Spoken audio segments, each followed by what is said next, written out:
है नगरपुर गांव में एक आदमी के 3 बेटे रहते थे। 2 बेटे बिट्टू और चिट्टू अपनी जमीन पर खेती बाड़ी करते थे, जबकि तीसरा बेटा मीठा अपनी बीवी नसीबो कैंची के साथ रहता था। एक दिन इनका बाप अपने दोस्त के साथ बैठा होता है। यार मैं एक बात सोच सोच कर बहुत परेशान हूँ। मेरे दोस्त तेरे पास अल्लाह का दिया धन दौलत सब कुछ है, तू परेशान किस बात पर है? यार मैं इस बात को लेकर परेशान हूँ कि मेरे मरने के बाद मेरे बेटे कहीं मेरी अब्बा दाद की दौलत फजूल खर्ची या याशी में न उड़ा दे। मेरे भाई तू एक काम कर, अपने तीनों बेटों को कुछ पैसे दे और उनको बोल जो इन पैसों से अपना कारोबार कामयाब करेगा उसे मैं अपनी सारी जायदाद दूंगा। हाँ, इस तरह पता भी चल जाएगा कि उनमें से ज्यादा मेहनती कौन है। अच्छा मैं चलता हूँ। फिर वो वहाँ से निकलता है और अगला दिन होता है तो वो अपने तीनों बेटों को पैसे देता है। अरे वाह वाह, बाप हो तो तेरे जैसा जो बगैर बोले अपने बच्चों को पैसे दे रहा है। बेटे ये पैसे मैं तुम तीनों को एक मकसद के लिए दे रहा हूँ। अब्बा जी आप हमें अच्छा खिलाते हो, हमारी हर जरूरत पूरी करते हो, तो ये पैसे किस मकसद के लिए दे रहे हो? हाँ वो बिट्टू ठीक बोल रहा है, हमें कुछ समझ नहीं आ रहा, आप साफ साफ बोलो क्या कहना चाहते हो? मेरे बच्चों मैं ये पैसे तुम लोगों को इसलिए दे रहा हूँ कि तुम लोग अपने बलबूते पर कोई कारोबार करो। अरे अब्बा ये तू कैसी बातें कर रहा है? तेरे पास इतना पैसा है फिर भी तू हमसे मेहनत मजदूरी करवाना चाहता है। मीठे मैं नहीं चाहता मेरे मरने के बाद मेरे अब्बा अजदाद की दौलत तुम लोग बर्बाद करो। मेरी एक बात तुम तीनों कान खोल कर सुन लो, इन पैसों से कारोबार करके जो उसे कामयाब करेगा उसे ही मैं अपनी जायदाद का वारिस बनाऊंगा। अब तुम तीनों जा सकते हो। फिर बिट्टू पैसे लेकर घर से निकल पड़ता है और चिट्टू भी पैसे लेकर कारोबार करने के लिए निकल पड़ता है, जबकि मीठा वो पैसे लेकर घर आ जाता है। मिठे मेरी जाड़ के टोटे सुना, तेरे बाप ने क्या कहने के लिए तुझे बुलाया था? नसीबो ये देख, अब्बा ने पैसे देने के लिए बुलाया था। वाह मिठे तेरा बाप तो बहुत मेहरबान हो गया तुझ पर। बेगम कोई मेहरबान नहीं हुआ। क्या मत बोले मिठे, फिर उसने ये पैसे क्यों दिए? फिर मीठा उसे सारी बातें बताता है। मिठे फिर क्या सोचा तूने? कहीं तेरे दोनों भाई कारोबार कामयाब करके तेरे बाप की जायदाद के हकदार न बन जाबे।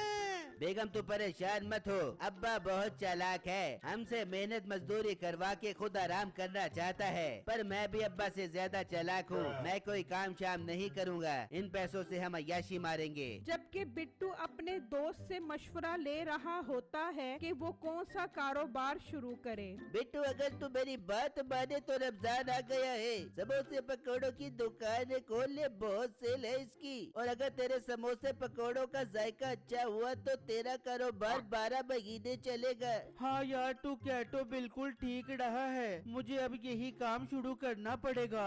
चिट्टू जा रहा होता है यार बहुत भूख लग रही है, दिमाग भी काम नहीं कर रहा भूख से। तो चिट्टू की नजर एक होटल पर पड़ती है। एक काम करता हूँ, इस होटल पर कुछ खा लेता हूँ, फिर सोचूंगा कि कौन सा कारोबार शुरू किया जाए। फिर चिट्टू होटल पर आ जाता है। भाई साहब खाने में क्या क्या है? भाई मेरे पास खाने की बहुत वैरायटी है, आप बताओ क्या खाना है? भाई साहब 2 रोटी और 1 प्लेट चिकन कौरमा लगा दो। ठीक है आप बैठो, मैं भी भिजवाता हूँ।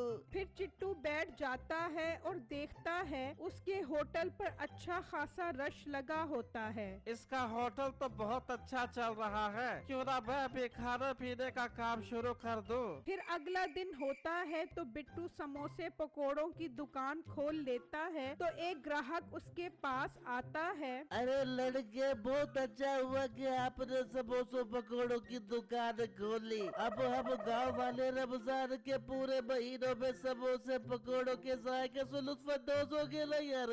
जी भाई आप जब मेरे जायके दाढ़ और कचाइयत से भरपूर समोसे खाओगे तो उंगलियां चाटते रह जाओगे। अच्छा भाई 100 रुपए के पकौड़े और 6-7 समोसे पैक कर देना यार तू। ठीक है भाई मैं भी देता हूँ आपको। फिर वो ग्राहक समोसे पकोड़े लेकर वहाँ से चला जाता है और दूसरी तरफ चिट्टू होटल खोल लेता है। भाई खाने में क्या क्या है? भाई मेरे पास चिकन कौरमा दाल फ्राई सब्जी 2-3 किस्म की है। भाई फिर एक काम करो, एक प्लेट दाल फ्राई और एक प्लेट सब्जी पैक करो। फिर शाम होने वाली होती है तो नसीबो कहती है, मीठे अफ्तारी का टाइम होने वाला है, तू एक काम कर, बाजार जा और समोसे पकौड़े और खाने के लिए कोई सालन लेता।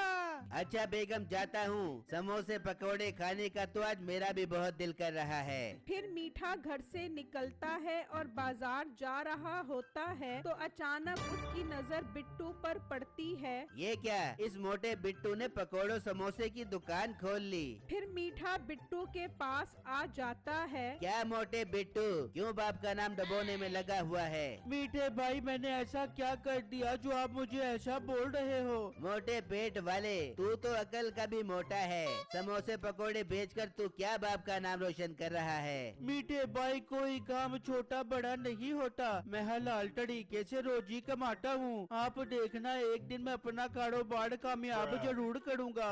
अच्छा अच्छा, ज्यादा बातें मत बना। 1 पाव पकौड़े और 4-5 समोसे पैक कर दे। फिर मीठा पकोड़े समोसे लेकर जा रहा होता है। मीठे भाई, इसके पैसे तो दे दो। मेरे खाते में लिख ले, जब अब्बा मेरे नाम पूरी जायदाद करेगा तो मैं तेरे समोसे पकौड़ों के पैसे दे दूंगा। ये कहकर मीठा वहाँ से चला जाता है और होटल पर आता है। चिट्टू, ये क्या, तूने होटल कब खोला? मीठे भाई, मैंने कल ही होटल खोला है। वाह यार, कल होटल खोला और अभी से तेरे पास ग्राहकों का रश लगा हुआ है। मीठे भाई, मुझे लगता है मैं अपना कारोबार कामयाब करके अब्बू की जायदाद का वारिस जरूर बनूंगा। ये सुनकर मीठा परेशान हो जाता है। ये कहीं सच में ही जायदाद का वारिस ही ना बन जाए। मुझे अब कुछ करना पड़ेगा। मीठे भाई, क्या सोच रहे हो? कुछ नहीं चिट्टू, एक काम कर, 1 प्लेट कौरमे की पैक कर दे। फिर मीठा सामान लेकर घर आ जाता है और नसीबों को सारी बातें बताता है। मीठे, तेरे दोनों भाइयों ने कारोबार कर लिया, कहीं तेरा बाप सच तो नहीं बोल रहा था? बेगम, इसी बात की वजह से तो मैं परेशान हूँ। अब तू ही मशवरा दे, मैं क्या करूँ? मीठे, मेरी जहन में एक कमाल का आइडिया आ रहा है। बेगम, कैसा आइडिया आ रहा है, जल्दी बता। मीठे, तू चिट्टू के होटल को आग लगा कर बिट्टू पर इल्जाम लगा दे। इस तरह वो दोनों आपस में लड़ते फिरेंगे और तेरे बाप की नजरों में तेरे नंबर बढ़ जाएंगे। अरे वाह बेगम, क्या मस्त आइडिया दिया है तूने। हमें आज रात ही ये काम करना पड़ेगा। फिर रात होती है, मीठा और नसीबो घर से निकलते हैं और चिट्टू की होटल की तरफ जा रहे होते हैं। तभी मीठे के बाप का दोस्त वहाँ से गुजर रहा होता है। ये मीठा और इसकी बेगम इस टाइम कहाँ जा रहे हैं? इनके पीछे जाकर देखता हूँ। मीठा और नसीबो होटल को आग लगा देते हैं और वो छुपकर सब देख रहा होता है। तौबा, मीठा इस हद तक गिर जाएगा मैंने सोचा भी नहीं था। फिर सुबह होती है और चिट्टू होटल पर आता है तो देखकर हैरान रह जाता है। हाय, मैं लुट गया, मैं बर्बाद हो गया। ये किसने मेरे होटल को आग लगाते? तभी मीठा वहाँ आता है। मीठे भाई, मैं लुट गया, मैं बर्बाद हो गया। देखो देखो, किसी ने मेरे होटल को आग लगा दे। चिट्टू, मुझे बिल्कुल उम्मीद नहीं थी कि बिट्टू ऐसी हरकत कर सकता है। बिट्टू, क्या मतलब मीठे भाई, आप क्या कहना चाहते हो? चिट्टू, मैं रात में तेरे होटल के पास से गुजर रहा था कि मेरी नजर बिट्टू पर पड़ी और मैंने देखा कि वो तेरे होटल को आग लगा रहा है। हाँ, ये आप क्या बोल रहे हो? मैं बिट्टू को नहीं छोड़ूंगा। चिट्टू, एक काम करते हैं, हम अब्बा जी को ये सारी बातें जाकर बताते हैं। फिर मीठा और चिट्टू वहाँ से निकलते हैं और अपने बाप को सारी बातें बताते हैं। ऐ मेरे अल्लाह, ये क्या हो गया? मेरा छोटा बेटा बिट्टू जायदाद के पीछे इस हद तक गिर जाएगा, मैंने कभी सोचा नहीं था। बिट्टू, बिट्टू इधर आ। तो बिट्टू भागता हुआ आता है। क्या हुआ अब्बा जान, सब खैर तो है? चिट्टू की दुकान को आग लगाकर मुझसे पूछ रहा है कि खैर तो है। अब्बा जी, ये आप क्या कह रहे हो? मैंने ऐसा कुछ नहीं किया। बकवास बंद कर और निकल जा मेरे घर से, तुझे मैं अपनी जायदाद से आग करता हूँ। यार तू बिट्टू को ऐसा मत बोल, ये सब मीठे ने किया है। मैं रात किसी काम से जा रहा था तो मुझे मीठा और उसकी बीवी कहीं जाते भागते हुए नजर आए। मैंने उनका पीछा किया तो देखा कि ये चिट्टू की दुकान को आग लगा रहे थे। अब अब्बा ये बुढ़ा झूठ बोल रहा है। मीठे बकवास बंद कर, ये बता तूने ऐसा क्यों किया? वो अब्बा मैं ये चाहता था कि कहीं आप मुझे जायदाद से आग ही ना कर दो। बेटा तुझे अब मैं आग तो करूँगा ही और सजा भी दिलवाऊंगा। फिर वो मीठे को पुलिस के हवाले कर देते हैं। बिट्टू मुझे माफ कर दे, मैंने तुम्हें गलत समझा। आज से मैं ऐलान करता हूँ कि मेरे मरने के बाद तुम दोनों मेरी जायदाद के वारिस होगे।